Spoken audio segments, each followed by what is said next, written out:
Hello guys, good morning, welcome back to my new vlog. Radhe Radhe ji, Ram Ram सभी को। तो जी time हो गया सुबह के 8 बजे का और आज मैं सुबह सुबह जल्दी नहा ली थी और नहा के मैंने लड्डू गोपाल को उठाया, नहलाया।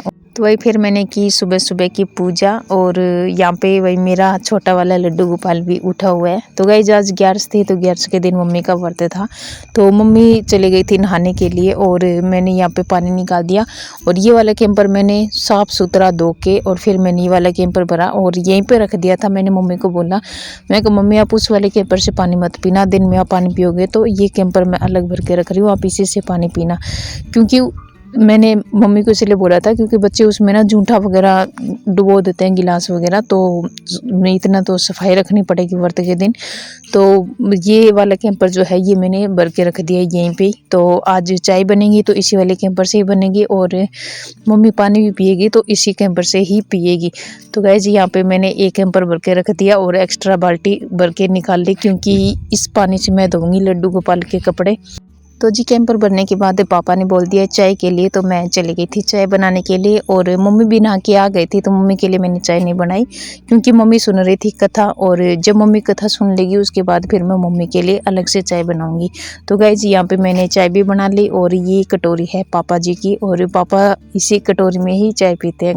इस कटोरी के बिना पापा को ना चाय का स्वाद नहीं आता। वैसे हम दे देते हैं, कभी ये धुली नहीं है इसमें कुछ रखा ना तो दूसरे वाले कटोरी में दे देते हैं, लेकिन पापा को वो वाला स्वाद नहीं आता जो इस वाले कटोरी में आता है। वैसे हमें भी हो जाता है जब इस कटोरी के अलावा हम दूसरी कटोरी में चाय देते हैं ना तो ये हो जाता है कि नहीं पापा की कटोरी पता नहीं कहाँ है, हम खुद ढूंढते रहते हैं। लेकिन हमें भी आदत हो गई पापा को इसी कटोरी में चाय देने की और पापा को पीने की।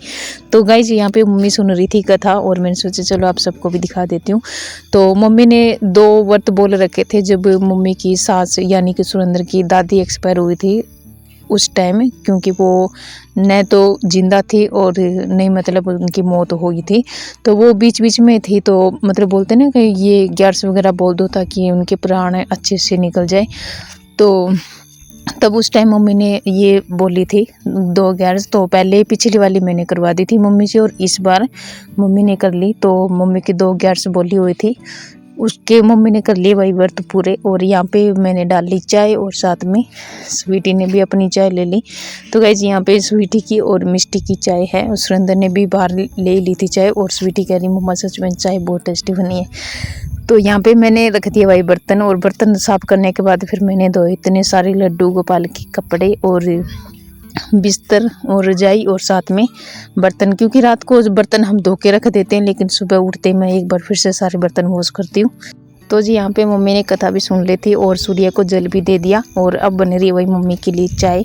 और ये चाय मैंने मम्मी के लिए बनाई है और पापा के लिए। तो जी यहाँ पे चल रहे हैं साथ ही साथ भजन।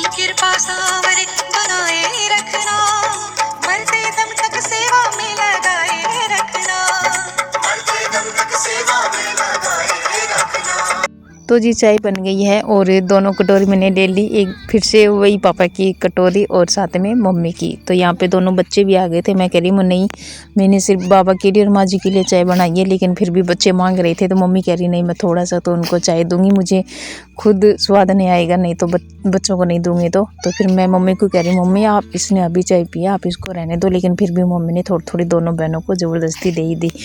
तो जी मम्मी पापा ने पी ली थी चाय और चाय पीने के बाद मेरा काम था बर्तन साफ करने का और मम्मी कह रही है रोटी सब्जी मैं बना दूं तो और कुछ जो काम है वो कर ले।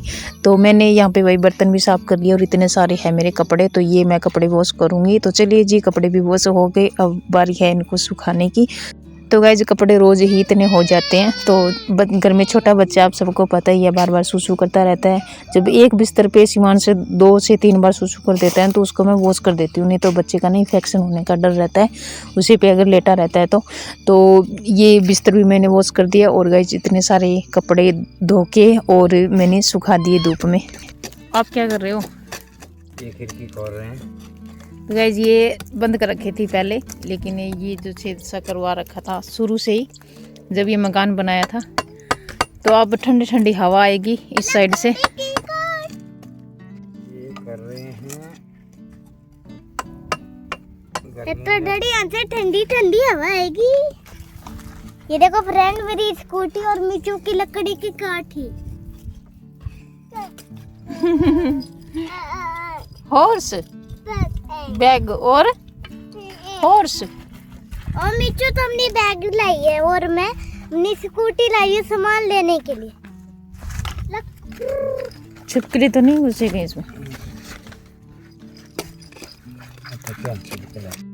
फ्रेंड ये देखो, यहाँ पे खेल रहे हो आप? बाइक, ये मेरी बैग और ये हैंगर है कि इसके अंदर हम अपना सामान रखते हैं। ये है मिचू का घर, ये है मेरा घर। और एक ये मिनी सी कुर्सी। थोड़ी सी मानसी रवानी कौन सी वाले? तो सामान तो सारे हटाना पड़ेगा। तो जी यहाँ पे मैं और सुरेंद्र लग रहे हैं ये सारा सामान हटाने के लिए। सारा तो नहीं हटाएंगे, वैसे थोड़ा सा ही हटाएंगे। और जो सुरेंद्र ने पिछली साइड में जो छेद था ना वो उसको खोला है ना, वो है मशीन के पीछे।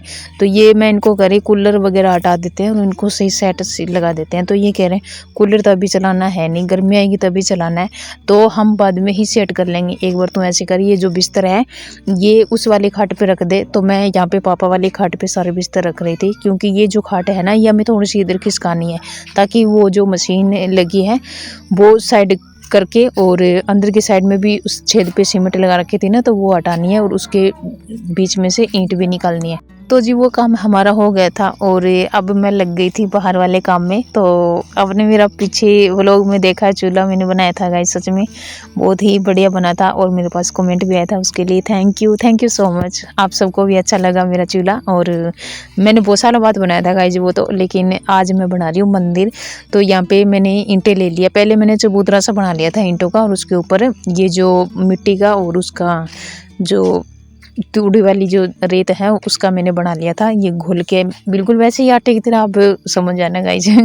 तो मैं वैसे ही बना रही हूँ। और यहाँ पे मैंने पहले इसको चौकी सी बना ली, फिर उसके बाद 2 ईंटें ऐसे खड़ी करके 2 मैंने मंदिर बना ली। तो हमारे घर पे मंदिर था पहले, आपने देखा भी होगा, वो नामकरण वाली वीडियो में देखा होगा। तो पहले दीवार के अंदर था, तो वो हमने हटा दिया, क्योंकि वो दीवार बैक साइड में खिसका दी तो मंदिर तो हटना ही था। तो अब मैं बना रही हूँ भाई ये वाला मंदिर। तो मुझे सच में पहली बार ही मैं बना रही हूँ तो ये वाला मंदिर। तो पापा ने मुझे थोड़ा सा आइडिया दिया था, मम्मी ने भी दिया था, क्योंकि गाइस गाँव में ऐसे ही मंदिर बनाए जाते हैं। जब खुला घर होता है ना तो ये वाला मंदिर ही सही रहता है, क्योंकि बारिश वगैरह आते हैं ना तो भीग जाए तो भी कोई डर नहीं है। तो भाई वो वाला मंदिर मैंने रखा है संभाल के, और मैंने ये वाले मंदिर बनाए हैं। तो आपको कैसा लगा गाइज, आप मुझे कमेंट किया करो गाइज, बताया करो मेरा व्लॉग कैसा आपको अच्छा लगता है या फिर नहीं लगता। तो बहुत सारे मैसेज मेरे पास आते हैं, कमेंट भी आते हैं। तो गाइज आज मैं रिप्लाई दे रही हूँ एक कमेंट का, और देवी देवताओं के बारे में ही है वो। तो उनका कमेंट मुझे सच में बहुत अच्छा लगा और उनका जवाब देना भी बनता है। तो उन्होंने पूछा था कि भी आपके कुल देवता और कुल देवी कौन सी है। तो गाइज वो भी बेनीवाल है, उनका मैं स्क्रीनशॉट लगा दूंगी। मैं अभी फ़िलहाल उनका नाम भूल गई हूँ, क्योंकि मैं उनका स्क्रीनशॉट भी लेके नहीं रखा, लेकिन नाम मैं भूल गई हूँ सच में गाइज। स्क्रीनशॉट लगा दूंगी। और तो चलिए जी बताती हूँ आपको मैं हमारी कुल देवता और कुल देवी कौन सी है। तो गाइज कुल देवी नहीं मानते, लेकिन हमारे जो कुल देवता है वो है गोगा जी, रामदेव जी, हनुमान जी और मावड़ी और खेत्रपाल जी। तो ये 5 देवी देवता मानते हैं और इनकी ही दोख लगती है। मावड़ी माता तो आप जानते हो हमारे यहाँ पे भादरा में ही लग जाती है, और कहीं पर भी लगा लो मावड़ी माता की दोख तो। लेकिन खेत्रपाल जी की हम रावसर दोख लगा के आपने पीछे ब्लॉग में, अगर आप पुराने सब्सक्राइबर हो तो आपने देखा भी होगा, हम रावसर गए थे दोख लगाने के लिए खेत्रपाल जी की। और रामदेव जी की हमारे घर में दोख लगती है, गोगा जी की भी लगती है। तो उम्मीद करती हूँ उनको जवाब मिल गया होगा जिन्होंने मेरे पास कमेंट किया था। तो अगर आपके मन में और आपके दिमाग में कोई सवाल जवाब अगर चल रहा है तो प्लीज़ आप मेरे पास कमेंट करके पूछ सकते हो, मैं उनका रिप्लाई आपको ज़रूर दूंगी। तो जी आपसे बातें करते करते मुझे पता भी नहीं चला और मैंने मंदिर भी बना भी दिया और मंदिर की दीवारें भी। तो गाइस यहाँ पे देखिए मंदिर बन के हो गया बिल्कुल रेडी। और अब मैं बनाऊँगी जो अगरबत्ती और धूप बत्ती रखते हैं ना वो। तो ये मैं बना रही हूँ बीचों बीच दोनों मंदिर के। तो सुबह शाम धूप बत्ती लगाते हैं, पूजा करते हैं ना, तो 5 अगरबत्ती और 1 धूप बत्ती जो बंटने वाली होती है ना वही लगाते हैं।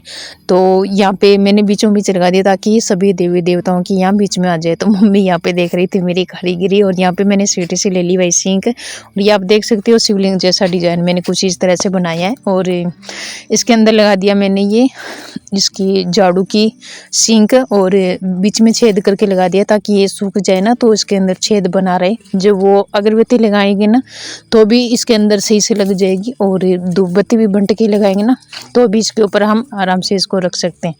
तो गाइस देखिए यहाँ पे मैंने ये भी रेडी कर दिया है, और अब मैं हाथ धो के सबसे पहले पिलाऊंगी शिवांश को दूध, और मिष्टी पिरो रहे थे क्योंकि मिष्टी को लगी थी भूख, तो मुझे इसको भी खाना देना है। तो अब फाइनली देखिए गाइस मेरे मंदिर का लुक आपको कैसा लगा। तो जी यहाँ पे मंदिर बनाने के बाद मैंने ये गोबर और मिट्टी की लिपाई भी मैंने कर दी, जिसको हमारी भाषा में बोलते हैं गारा लगाना, तो ये भी मैंने कर दिया साथ ही साथ, और चूल्हे पे भी कर दिया। और चूल्हे पे से मैंने एक बार लगाया ताकि ये और ज़्यादा मजबूत हो जाए, और इसके लिए मैं मंगवाऊंगी सुरेंद्र से मुल्तानी मिट्टी, और वो घोल के रखा करूँगी, और रोज़ चूल्हे पे और मंदिर पे रोज़ लगा दिया करूँगी। तो गाइज आज का व्लॉग मेरा कैसा लगा आप मुझे कमेंट में जरूर बताना। तो अभी भी गाइज कोई सवाल हो तो आप मुझे कमेंट करके पूछ सकते हो। तो मिलते हैं एक नए व्लॉग के साथ, तब तक के लिए राधे राधे, राम राम।